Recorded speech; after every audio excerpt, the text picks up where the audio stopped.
Bonjour à tous à nouveau. Enfin, je dis à nouveau parce que je viens de faire une vidéo, donc voilà, c'est le confinement, je m'ennuie vraiment. La première vidéo m'a pas pris trop longtemps à être faite, surtout que je fais aucune édition sur les vidéos. Voilà, je voulais peut-être faire une deuxième vidéo en vous montrant un autre robot formé de voiture, hein. Le premier, dans les Sentai. Enfin, de voitures distinctes, 5, et des voitures qui ressemblent à des voitures et pas à des designs complètement farfelu qu'on pouvait voir les années précédentes. Donc voilà, c'est le Turbo Robot de la série Turbo Ranger qui donc est sorti en France, diffusé en France la série, et le robot est sorti en France. J'ai acheté une version japonaise, je n'ai jamais eu la version française quand j'étais enfant, j'en ai rêvé, j'avais eu la version standard, donc vous aviez juste les pieds qui se détachaient et le véhicule du rouge. Et j'ai un jour aussi acquéri le Turbo Robot et le Turbo Rugger dans une version chinoise contrefaite, qui me semblait parfois un peu cheap au niveau de définition, mais en fait, voilà, après avoir acquis la version japonaise, je vois que certains des petits défauts que j'avais remarqués dans la version chinoise étaient un peu toujours présents. Et en fait, voilà, c'est un robot qui parfois a deux trois choses qui font un peu cheap, malheureusement. Qui dans l'ensemble a un super design, donc qui me plaît quand même beaucoup. Donc voilà, on va regarder chaque véhicule et on va ensuite le transformer. Voilà. Donc ça devrait être moins long étant donné qu'il n'y a pas deux transformations. Donc on commence par, alors, on va faire pareil. On va prendre les noms des véhicules comme il faut. Ah mince. Pour vous présenter ce robot. Alors, attendez, je vais hop, sur ma petite bible pour le nom des robots. Et on est parti. Voilà. Donc, vous avez d'abord la Turbo GT, la Turbo GT. Donc, Gran Turismo. Hein, donc, voilà, les voitures qui sont pas vraiment de voitures familiales, mais pas non plus des voitures de course, un peu entre les deux. Un petit boom des années, enfin de la bulle économique japonaise. Donc tous les enfants vont trouver ça génial. Donc voilà, vous avez le véhicule rouge. Alors j'aime beaucoup ce design avec les roues un peu cachées. Ensuite, je pense que cet insigne pour tout fan de Sentai est super emblématique de ce robot. Ce T très stylisé. Donc voilà, on aime ou on n'aime pas, mais moi j'adore. Et voilà, pas grand chose à redire. Un petit aileron qui s'enfonce hein, pour la transformation. Et voilà, donc Turbo GT. Ensuite, on a le Turbo Baggy du jaune. Donc, hop là. Voilà, très simple aussi, vous verrez, aucune transformation nécessaire vraiment pour lui. Donc voilà, tout petit. On entend le ressort dedans quand on tape. Voilà. Donc, beau véhicule. Moi, j'aime bien le design en tout cas. Donc, voilà. De toute façon, j'aime bien le design du personnage jaune en général dans la série. Alors, attendez, on va faire un truc en fait. Je vous ai présenté les 5 comme ça. Mais je comprends qu'il faut que je fasse ça en fait quand je vous présente un à un. Voilà. Bon, ça va être aussi l'occasion peut-être de vous montrer la boîte japonaise. Hop. Qui est le même design que la boîte française. Hein. Donc voilà. Les petits plaisirs des années 80 avec la poignée en fait sur le côté. Et enfin voilà, si vous l'ouvrez en fait. Hop, si on ouvre. Hop, j'ouvre. En fait c'est posé et vous avez la vitrine avec les robots. Donc voilà, vous avez une vitrine et ensuite voilà, c'est juste une couche. Hein. Donc, voilà, ça fait un peu penser au cheval du Zodiac. Hein. Et hop, voilà. Les boîtes me servent de socle pour vous présenter mes vidéos. Voilà, on en profitera pour admirer le magnifique design des 5 héros, hein, on va pas se mentir, un des plus beaux designs Sentai. On peut pas, je ne comprends pas pourquoi on pourrait ne pas aimer ces designs-là. Ils sont magnifiques. On n'est pas dans la recherche encore de choses farfelues, dans le simple, parce qu'on n'a pas 45 séries derrière nous. Et voilà, on peut qu'admirer ce design. Donc j'en étais au jaune. Donc voilà. Un joli petit véhicule. Le bleu, le Turbo Jeep, donc la Jeep. Voilà, encore toute petite. Aucune transformation nécessaire. Donc voilà, on voit bien que c'est du Made in Japan. Tout en fer par contre. Hein. Ah oui, là aussi, tout en fer. Hein. Juste le dessous est en plastique, mais ça c'est tout du die-cast. Et sur le rouge, le die-cast c'est toute cette partie-là. Toute l'avant là, au niveau du trait, c'est que du plastique. C'est que du métal et ensuite c'est du plastique. Enfin, c'est du métal sur la partie rouge. Là, le plastique injecté gris là, non, il est en plastique. Voilà. Ensuite, le Turbo Wagon. Donc, voilà, c'est le Renault Espace en fait, hein, on va pas se mentir. Wagon, c'est en fait monospace. Donc voilà, c'est le Renault Espace japonais, rose. Voilà. Donc, avec des missiles qui sortent de là dans la série. Hein, on cherchera pas à comprendre non plus. Donc voilà, un design. En fait, ce qui m'étonne le plus dans ce robot, au niveau de ce design, c'est le rose est tellement fluo. Enfin, voilà, je trouve ça génial. Hein, j'aime beaucoup, hein, mais c'est tellement over the top que ça tranche en fait avec le mélange de rose et de blanc qu'on a, enfin de rose sur du blanc qu'on a pour les véhicules roses dans les années suivantes, quoi. Donc là, vous avez un rose qui est un peu flashy par rapport aux autres. Et donc voilà, un joli véhicule. Hop là. Et ensuite, le Turbo Truck. Donc voilà, rien à dire. Hein. Peut-être un des plus beaux designs de ce robot. On a vraiment l'impression de voir un camion de course, hein, avec son petit aileron là. Il y a quelques reproches ensuite sur la version robot, vous verrez. Là aussi, moi ce qui je trouve vraiment cheap, c'est les pistolets en fait. Alors vous voyez, ils sont attachés avec rien en fait, c'est de la gomme là, et là vous avez juste du plastique chromé mais moche quoi. Ça fait vraiment cheap, ça fait vraiment jouer, on va le dire, hein, Made in China de l'époque, hein, parce que c'était encore l'époque où les jouets étaient fabriqués au Japon. Et enfin, vous le voyez là, en fait, c'est écrit Made in Japan. C'était encore cette époque-là. Et enfin voilà, sur ma version d'ailleurs chinoise, il n'y avait pas marqué ça. Donc je m'attendais à ce qu'il y ait une plus belle finition avec cette version japonaise qu'on voit là, mais sur ça, en fait, c'est à peu près pareil, quoi. Donc voilà. Et on va maintenant passer à la transformation en robot.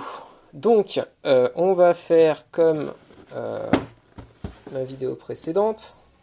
On va y aller de haut en bas. Donc, le but c'est d'arriver au petit bonhomme qu'on voit là. C'est très simple. Alors peut-être qu'on va reprendre le socle là pour le début.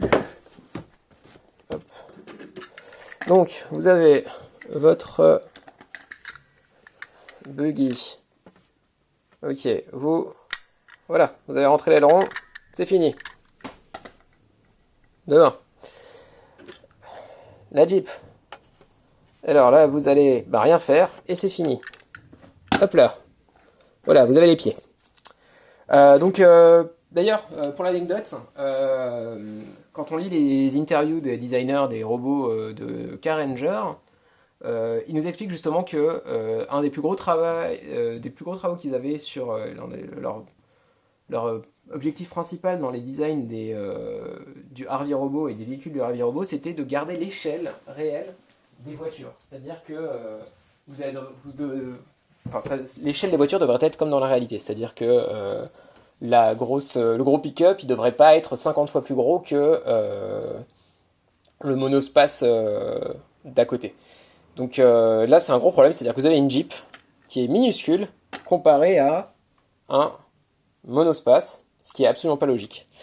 Donc voilà, c'est un des problèmes de ce robot, c'est que les échelles des véhicules ne sont pas respectées. Mais bon, on était dans une autre époque. Bandai commençait à faire des Gatai A5, hein, on va dire. N'oublions pas que c'est le deuxième Gatai A5 des Sentai. Bon alors, pour être exact, le problème n'était pas tant chez Bandai, parce que Bandai faisait déjà des robots avec même plus de parties, hein, comme le Dairugger 15.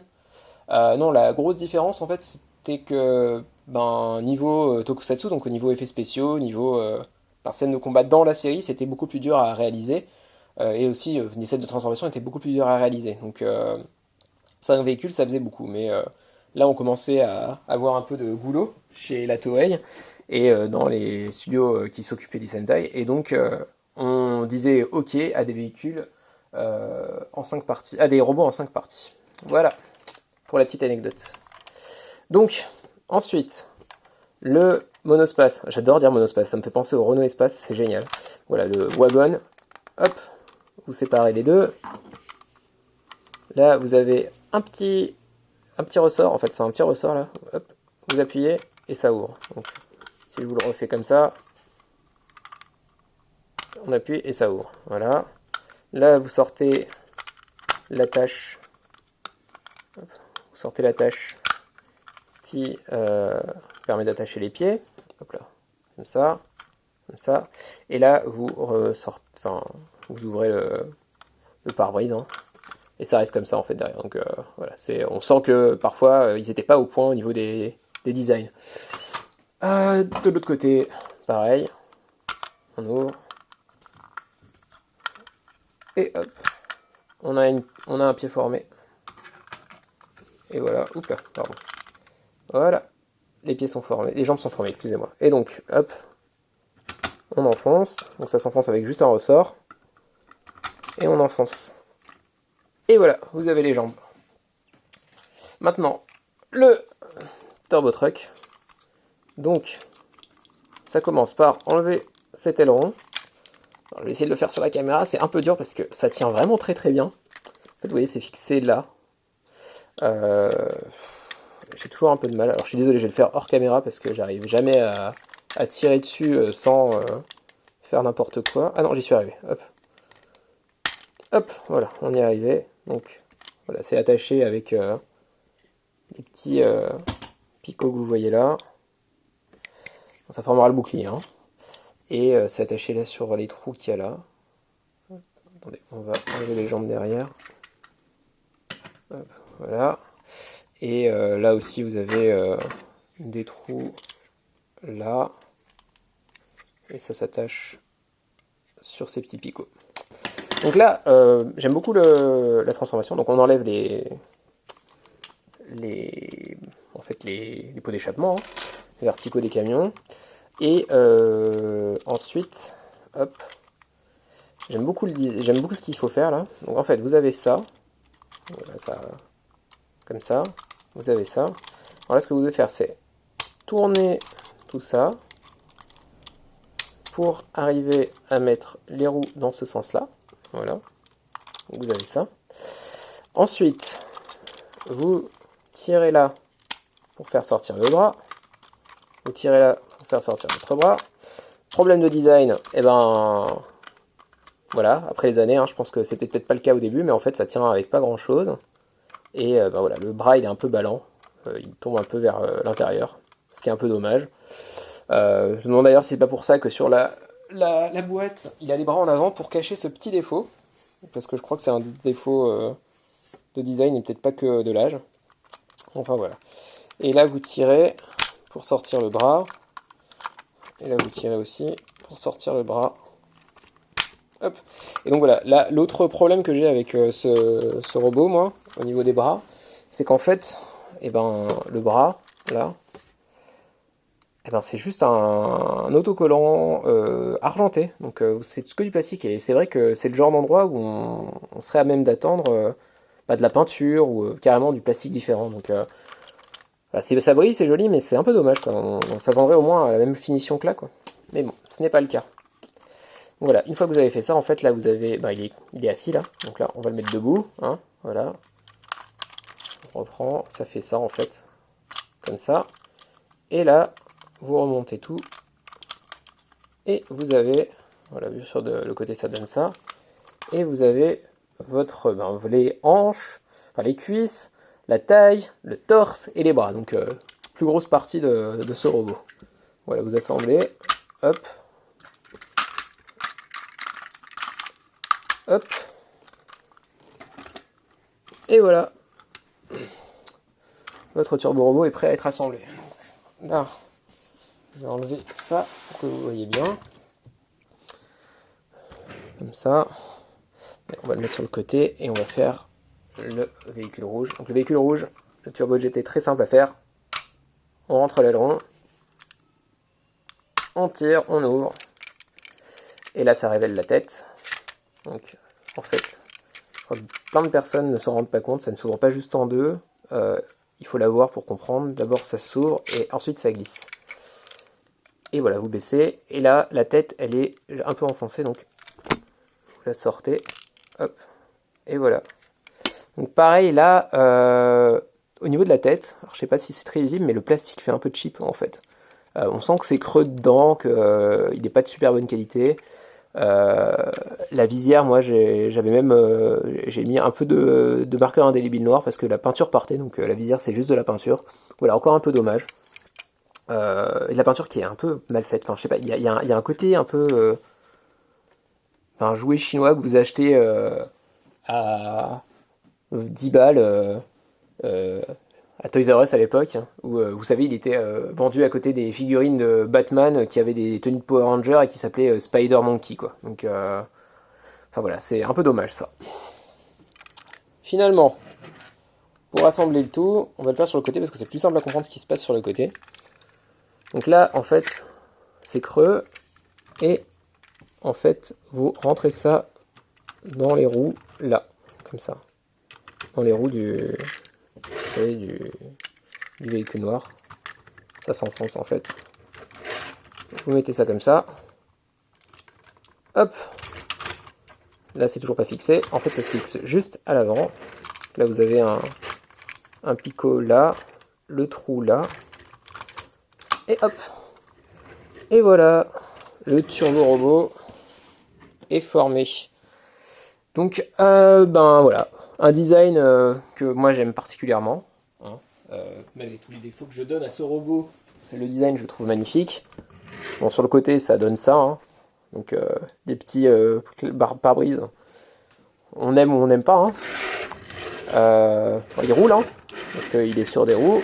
Mais en fait, vous avez ça qui est vendu avec, qui permettent justement au robot de ne pas rouler. En fait, vous les fixez sur... Alors, j'oublie toujours lesquels va où. Alors, je me trompe à tous les coups. Donc voilà, c'est sur le bleu celui-là. Et là, c'est sur le jaune. Et hop. Voilà, vous avez un turbo robot qui ne roule plus. Hop. Ensuite, vous avez l'aileron du camion qui s'ouvre et qui forme de... Allez, on va l'appeler le Turbo Shield, hein, parce que on est dans les années 80 et on se prend pas trop la tête pour trouver des noms aux choses. On est dans Batman, hein. Passe-moi la bombe anti-requin. Bref. Et voilà, vous avez son épée aussi. Une épée en chrome. Donc, pareil, hein. Quand on a vu les épées du Daijujin, quand on a vu les épées du Live Robot, bah en fait celle-là, enfin du Jet Icarus aussi, bah voilà, celle-là, elle est pas, elle est un peu cheap quoi, le plastique il est un peu cheap quoi. Enfin surtout au niveau des finitions quoi. Alors, attendez, je sais pas si vous voyez mais voilà, on voit les traces de, alors on va rien, vous voyez pas là. Attendez, hop, on va y arriver. Est-ce que vous voyez quelque chose? Ouais, ok, donc en fait, là, on voyait les traces de coupure, quoi. C'est comme si vous faisiez votre figurine Gundam et que vous saviez pas encore couper les différentes parties, donc voilà, ça a un peu coupé à l'arrache, quoi. Un peu dommage. Bref. On met ça comme ça, on lui met son petit bouclier. Hop. Pardon. Et voilà, un turbo robot prêt au combat. Alors il y a aussi les pistolets, hein. Alors dans la série, il les a aux hanches. Sur le robot, ça ressemble à rien quand vous le faites, mais moi je les mets quand même. Voilà, je les mets comme ça, hein, parce que c'est...